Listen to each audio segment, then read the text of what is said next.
Thanks a million for that, Iseult. If Brendan could come back up as well to take part in the panel discussion.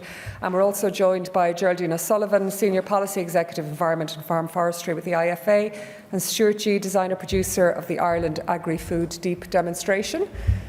And again, there will be an opportunity to ask questions as soon as bottoms hit seats, I think it's time to start asking questions. Stuart, if I can come to you first, if you could explain in very simple terms to us, because I'm not sure everyone in the room will be familiar with the Ireland Agri-Food Deep Demonstration. In simple terms, what is it? That's a question I get asked a lot. And looking around the room, I see a good few people who do know who we are, so that's not so bad. So we're a partnership with the Department of Agriculture. So I work for EIT Climate Kick, and we're Europe's largest innovation organisation, I guess. And in 2022, we started a partnership with the Department of Agriculture. Basically, they asked us to come in and use our systems approaches to try and close the gap between where we are and where we have to get to. So between the reality and the ambition. And I guess that's where it all started in a nutshell. It's a lot more complex than that because everything everybody has said today is part of systems change. Okay, and it's almost, I suppose, an on-the-ground working laboratory almost is one way of describing it, would it? Yeah, multiple laboratories, I would say. Very large laboratories, hopefully. I suppose what we've learned over the last couple of years is that, the initial remit has evolved. There's a huge amount of great work going on. You've heard a good bit of that here this morning. It's about connecting the dots, amplifying what's there already and moving forward. And then it's about the longer term, past 2030. What does a net zero economy mean for the agri-food sector in 2050? What are we aiming for? What does it look like? What does sustainable look like in 2050? So I think there's the immediate challenge of our targets for 2030 and all that. But I think we have an awful lot of good work already. That the foundations are there to achieve a lot of that. It's more about pulling them together and resourcing them. Geraldine, we had a good discussion yesterday about forestry and Irish forestry delivering ecosystem services, and we're particularly focusing on biodiversity this morning. But I suppose one thing that came out of yesterday's discussion, or the one big takeaway that I had, was I suppose if we're talking about a top-down approach and looking at things differently and thinking things differently and making change happen, it was the need for, we were banging the drum, the need for a national development agency. So from your point of view, with a particular view towards biodiversity, for forestry in particular, for that leg of agriculture, what would you like to see happen to improve on, I suppose, delivering on biodiversity? Within the forestry? Within forestry.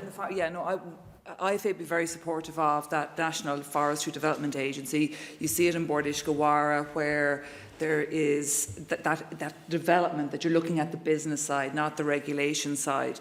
And that's hugely important within activating farm forestry, be it through the producer organisations, be it getting our forests certified to sustainable standards so that the timber can be processed and exported, which we do with our timber. So that's, and we also have a skills need, an education need within the farmers, and then the supporting infrastructure. So I think that's pivotal. We're very much at a crossroads. We've been talking about forestry for a long time, but we need to I think something like this agency that would be very much looking at the sustainability, ensuring the long-term sustainability of the sector is essential at this time. So we, as an association, we're very supportive of that. We see a lot of farmer-led groups that have established and are surviving based with some support from the department, but mainly just due to their own commitment to forestry. And looking around Europe, these kind of farmer-led cooperatives, producer organisations are essential because we have very small pockets of forestry. It's very difficult to get large machinery into those small pockets to mobilise. So having that collective organisation is essential. So we really need to be focusing on that and looking then at the wider opportunities within, from a biodiversity perspective, of what we can do as well in the managing and increasing the knowledge. Like, I think a big thing here is that knowledge base, that understanding. you said that they're going out and empowering farmers themselves. They kind of know, but they need reassurance, so they're kind of, they know, but they just, and that kind of having that collective is hugely empowering to them, One thing, Brenda, that you mentioned in your presentation was that, I suppose, to enable farmers to deliver for nature in their own way and on their own terms, and nobody knows their own farm better than they do. So I suppose what your model is something that is being rolled out. What struck me with the results-based scheme, if you are red and if you were terrible and you got 0 out of 10 on your score, are you seeing a quick turnaround? Are you seeing with the results-based scheme that people are changing or improving or getting higher scores, and how quickly are they doing that? Well, I think the farmers are like any sector of society. You'll get some who will really embrace and respond and act, others just won't. But the difference here is not going to get paid if they don't. And that's where the fairness comes in. It won't suit everybody. For some farmers, the initial scores will be quite low, but then it becomes an action-based approach. They intervene, they take on actions which will ultimately improve the biodiversity and ultimately start scoring for them. But even within the Burn, which is a nice microcosm, I guess, you'll have some farmers who really, they were part of the scheme and they remain part of it, but didn't really change that much. But again, I'd reiterate that they didn't really receive the reward as a consequence. Those that did were very well rewarded. So when you aggregate the whole lot together, Helen, there was an annual incremental improvement over time. The only time the improvement wasn't there were 2 times, and that was the breaks in the cap cycle. And that speaks to this thing about consistency. I'd love to see a situation in future where farmers are guaranteed, say, 20 years of result-based payments, because that would really give them the reassurance that if I make these changes, I will be rewarded for an extended period. Now, how likely that is to happen, Pamela will tell you, is very slim. But we've never tried. That came out in the earlier discussion as well, to extend it beyond the 5 years. We've never actually tried. But I think, I meant to say it before, the 2 things that give me hope is, one, that this can be done. It really can be done. Farmers can enhance biodiversity while being commercially viable and having a strong family farm. And also, we kind of know how to do it now. We have a lot of information, certainly enough to be getting on with. And if we can give farmers the encouragement and the support and the incentives to deliver, they really can. The bureaucracy is something that you touched on. I know within your programmes you actually did the paperwork for the farmer, and you said, which would be music to lots of farmers' ears, you just needed a signature from them. And clipboards got an awful lot of bad press in some of the earlier discussions. Suits and clipboards are not popular on Irish farms. But did you see that ease of taking the bureaucratic burden off farmers is something that made a big difference, so they could focus on what you need them to focus on? Yeah, well, it's one thing that really struck me is most farmers are terrified of bringing the department on them. They just are terrified of doing the wrong thing. They really are frightened of that. So what we did in the Burn, which is, we forget a lot of these landscapes are heavily designated. So SAC, we have archaeological complexes, we have UNESCO Geopark. So to do anything on a farm, you need a whole suite of permissions, including often planning permission, which is all well and good and intended, but how is a farmer supposed to deal with that? So having a local office to help you navigate that paperwork and leave you with a simple set of instructions as to what you do and a simple payment system is absolutely huge. It relieves an awful lot of stress, an awful bureaucratic burden, and it allows farmers to get on with farming, and that's what they're good at. And who wouldn't want a situation like that? Any of us would love the paperwork to be taken out of our lives, but I think if we want farmers to deliver biodiversity, we need to help them on that front. And Isa, from your point of view, it was interesting listening to, I suppose, discussing the need to assess and disclose, the need for businesses to do what farmers have probably been doing for a long time, and almost, I suppose, adding to the bureaucratic burden. But 98% of our business is small, medium enterprises, and at the moment there is no compulsion as regards assessing and disclosing at the moment. Yeah, so it's the larger organisations at the moment where it's mandatory, and as we go through, we've seen it with climate change reporting, so carbon and climate reporting. As the years go by, more sizes of organisations are included in that mandatory, but it is likely that a lot of the much smaller, so in Ireland, micro enterprises make up most of our SMEs, won't ever necessarily be made mandatory because the capacity is not necessarily there to, as you say, go through and do all of this extra paperwork. There's a lot within the mandatory reporting, but there is voluntary reporting, which is much more basic, that smaller organizations will need to do because of the fact that they are upstream or downstream in the supply chains of these larger organizations where the mandatory reporting is happening. So they're the ones who may insist on... Exactly. Okay. Yeah. Okay. And I suppose from the point of view of an awful lot of it, from a farming point of view, from a business point of view, is there needs to be almost a consumer demand there as well. That if we talk about the agri-food sector, that one of the biggest, it's the customers, it's the consumers. And you see it from a business point of view, and we see it from a farming point of view. If the demand is there, and if the consumers want it, then it will happen. Is it as simple as that? That's definitely one part of it. The other piece that we see is the way that our economies are set up in terms of food buying. We often have, we're paying so little for our food because the system has not been calculated correctly, would be my kind of take on it.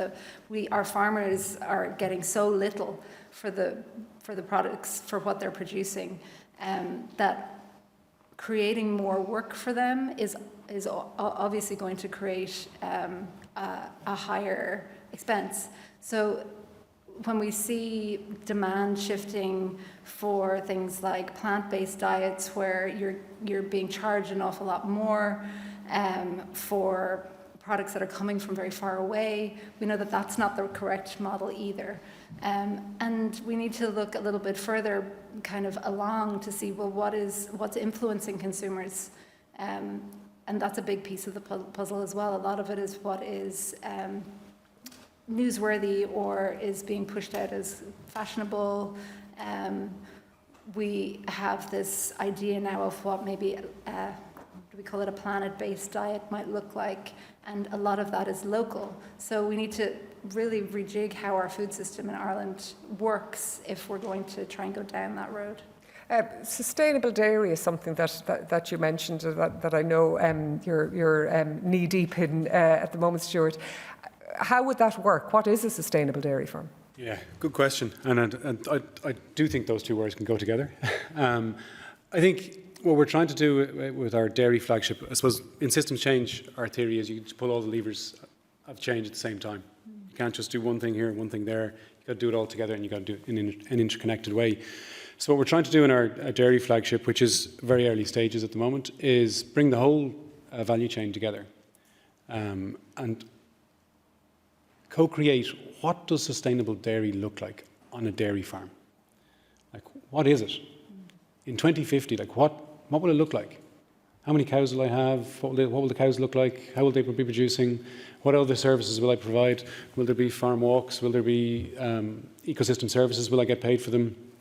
All those things. So trying to agree, and obviously every farm is different, so you can't have a single definition of these things, but you can come up with boundary conditions. And I think I was really taken by what Brendan said about the head, the heart, and the wallet. It's those things. And it's the same what you were saying earlier about, the foundation is biodiversity and where we live, and then there's the social and the economic on top. So it's looking at all those things together and figuring out, okay, what does that mean for me as a farmer? Then you go, okay, if that's what we think it is, can we achieve it? We don't know. And then if you go to that next level, then you go, okay, as an industry, you're my suppliers, if all my suppliers move to that model, what is my business going to look like in 15, 20 years' time? Am I going to have the same amount of milk intake? Am I going to need to take on more farmers with less intensive production? Am I going to have less farmers, but maybe they all move to factory farming? And the rest of the land goes back to nature. We don't know those answers, but we need to test things at a big enough scale to try and figure that out. And at the moment, what we seem to do is we focus on carbon, we focus on biodiversity, we focus on water quality, and we're not bringing it all together on one farm, or even better still, one landscape. Now, there's a multitude of things going on that we can build on to pull that data together. And this comes back then to the problem about data. If you want to market this stuff, you need really good data. Data requires bureaucracy. So we need to balance those things and remove the bureaucracy, streamline the data, and make it so we can sell those numbers to the businesses who now have to report on their CSRD commitments and are making these massive global commitments to reduce, their methane or whatever it is. But I was chatting to somebody just the other day, and it's interesting, you have these big corporates globally making commitments to reduce the carbon footprint. They will achieve those numbers. One way or another, they will achieve those numbers because they will reformulate the final product. If they can't get the carbon reductions on the farm end, they'll find some other way in the value chain to get it. So where does that leave Irish farmers in terms of our competitive advantage at the moment? Okay. So we need to get on top of these things. And there's huge structural issues in the food system. Another one that came up the other day because I was working on dairy, those global buyers are looking at emissions intensity. They don't care about our national IPCC reporting. So last year, for instance, our carbon footprint of dairy will probably go down. And not the carbon footprint, the total emissions will go down. But the emissions intensity will go up or go the wrong direction. Okay. That's no good for those buyers who sign contracts with Irish dairy corporates saying, you need to go from 0.9 to 0.86 or whatever in the next few years. Mm. But ultimately, it's a good story for Ireland and a good story for the environment. So there's those dichotomies, let's say, that need to be addressed as well. So there's a huge amount, there's the bit on the farm, but there's a whole system behind that needs to shift a bit. But what I would say is everybody wants to shift it, but they're looking for the easiest route to shift it. And I think that's the hardest bit. It's not always, it doesn't have to be, can't always be easy. And I suppose if we look, Georgia, at the how to make it happen, and one thing is valuing theoretically all the different ecosystem services provided by agriculture in Ireland, but theoretical value and thinking isn't this great isn't going to put... Even listening to Stuart there, I'm getting anxious. Yeah. So I suppose... I just think you're working in a vacuum of the unknown, do you know what I mean? And like we've on the farm over the last number of years, there has been radical change. And there's been no opportunity for it to embed. And, it's a real difficulty. Like there's, when you're talking about dairy, there's the derogation that's changing. It's yearly, the potential where we're going. Are we looking at animal health? Are we trying to maintain the family farm? There's a dichotomy maybe from a climate. The factory farm is better. Do we want that? No, we want the. So it's anxiety, okay, and that's so if you're living within and that's your business and that's your livelihood, and there's no kind of stability, and that's where we are at the moment. There's no stability within policy. So there's been radical changes, really positive changes. The whole food system and farming has changed, or we've had climate, and a lot of those climate changes that have happened on the farm have co-benefits for nature, so there's been a lot of positive changes, and we have the National Biodiversity Plan now, and that was great to see all those changes that have come in recognised within the farming system. But we kind of, we have to. And it's very difficult in the way policy is moving at the moment.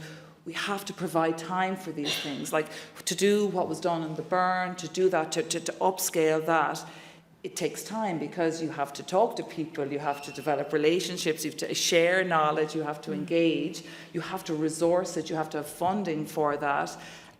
You have to develop the systems, and look, there's been a lot of work done. The systems are there, they can easily, but there's a huge body of work to do that. Now, the positive of that, and I think we see that, is the willingness of farmers to engage. So if you take the ASAP, on the water quality, they've had 97% positive engagement, where farmers have said, I'll take action to improve water quality. Any action that didn't require financial investment was done. And then they came along and realised, okay, why aren't we progressing further? Oh, because that takes a financial investment and there was no money, so now we have the water EIP. But again, all of these things take time, and I think we have to kind of we just need to slow down with our policy and try and focus and achieve. There's a lot going on in that space, and provide farmers with that time, and that there needs to be an understanding at the governance level, at society level, that these things are taking place. Farmers are actively engaged. We are seeing some positive results, but it's not nature, climate, it's not flip a switch, it just takes time. And one thing you mentioned, I suppose, is funding and where the money comes from. And Brendan, you had mentioned about the payment system, that it's fair, that it's prompt. You also said you were looking into private sector payments. And how would that possibly work if there's a private sector element to paying for services like this?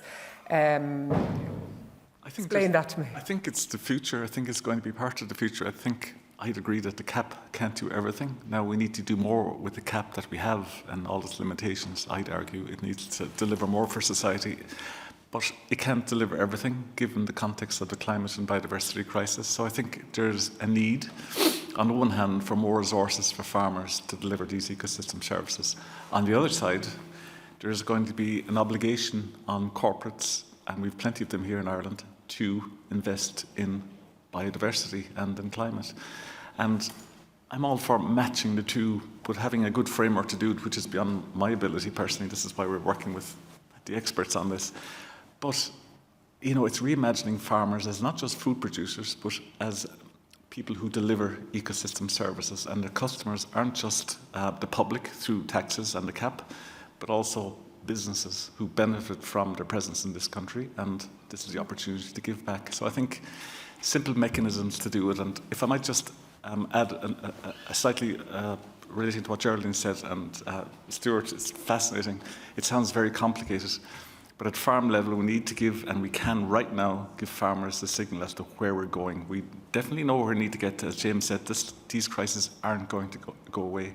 We need to boil down all that complexity, which is incredible, to give farmers a clear signal, a clear, consistent signal about where we need to go. And I think that's what we're trying to do, and it does work, and we can do it right now. So this is an emergency. We need to act immediately. So while the complexity has to be addressed and sorted out, we still need to get on with it at a farm level. And I'm all for science and policy, but it needs to be paralleled by action on the ground at all times. Consistency is key. Did you want to come in there, Isolde? Yeah, just also to point out that one of the targets in the new National Biodiversity Action Plan that Business for Biodiversity Ireland owns is to develop a mechanism by which to transfer money from the private sector into conservation in Ireland. So this is exactly the sort of this is what we're describing, I think, and it's how to make. We need to get you together then, don't we? Absolutely. Just to say that when the new kind of biodiversity strategy at European level was being developed, they did a review, and the fundamental reason why the biodiversity targets weren't reached for 2020 was funding. And I do think the cap cycle doesn't, it's too inconsistent. It doesn't provide the certainty. We see schemes like the burn being absorbed into the acres where before they had their glass payment plus an additional payment.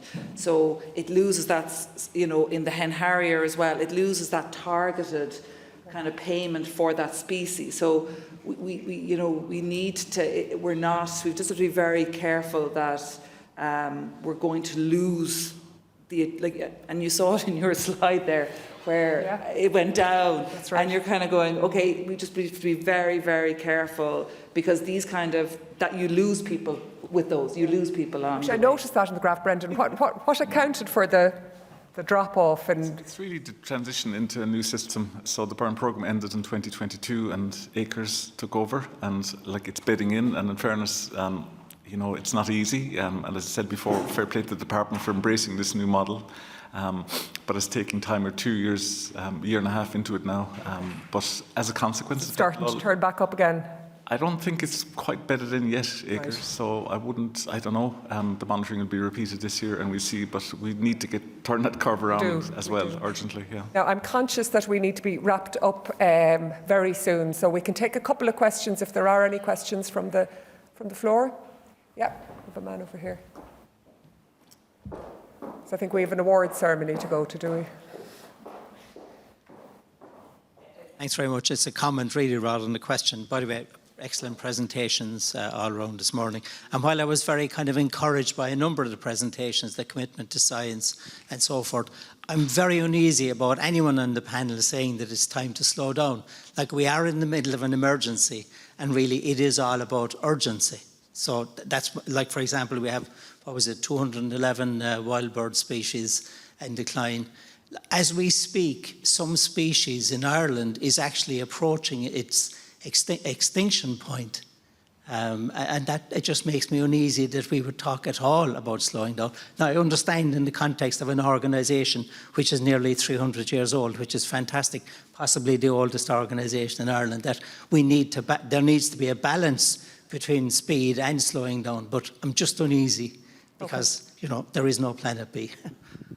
I suppose, I didn't mean slow down on our action. I meant slow down on the changing in policy. We've lots of initiatives that are there. We've lots of plans. You know, there's a lot of work there that's going on. So it's about giving those time. It's not slowing down in action. It's maybe not adding more, getting those right and moving forward. That was really where I was coming from. Okay, and Una, and I think we'll probably need to up after that. Yeah, it's just a question for Brendan. So some of the larger farming systems like dairy and tillage might not be so inclined to go into agri-environment schemes. What's the incentive, do you think, there? Because there is biodiversity on those farms, and those farmers need to also be encouraged. Yeah, I think it depends. I've seen plenty of dairy and tillage farmers who are kind of real leaders, and you know them. We've met many of them, so I wouldn't. Now, it probably is a harder sell in some of those farms, but I think everybody can deliver something. Okay, some farmers are going to deliver more in terms of production than biodiversity, others more biodiversity than production, but everybody can deliver something and should deliver something. So it's going to help. It's going to help their bottom line, I think. There's a lot of science showing that nature can actually help, you know, for tillage farmers, pollinators, and so on. Even, you know, some of the min-till, no-till methods in tillage are very positive for soil health and sequestering carbon. And also, I think, increasingly, I think the consumer will be interested in the biodiversity footprint of these farming systems if they can be captured, which is a bit of a trick in itself. And on that, I would also argue that this result-based scoring system is actually a very good way of capturing very quickly the general you know, lie of the land in terms of the environmental health of the farm. So even as an intermediary measure, this is a good way of reflecting the environmental footprint of some of the produce that we're purchasing as consumers. Okay, I think we have time for one final question. Is that lady there? Yeah. First of all, I'd like to commend everybody on the panel, and particularly Brendan, who has persevered with his vision against many obstacles at the time, and he has succeeded in protecting the ethos of the burn. And I can vouch for that, because a couple of years ago I went down, and what an experience. It was just incredible, and I really think you were wonderful to have taken that initiative and ran with it. I also, just an observation, I think it is so important that we listen and document what the older generation, and some of them are nearly becoming extinct, because they farmed in harmony with nature, and they need to be respected, and perhaps it's an area that should be explored so that the younger people have role models and that they can go back, because the older generation, as we now know, they did get it right. Okay? Thank you very much. I'm really sorry we don't have longer for the panel. I suppose it's a good sign that we ran out of time quite quickly. I would like to thank our panel, Brendan Dunn, Diesel Sheehy, Geraldine O'Sullivan and Stuart G. Thank you all very much.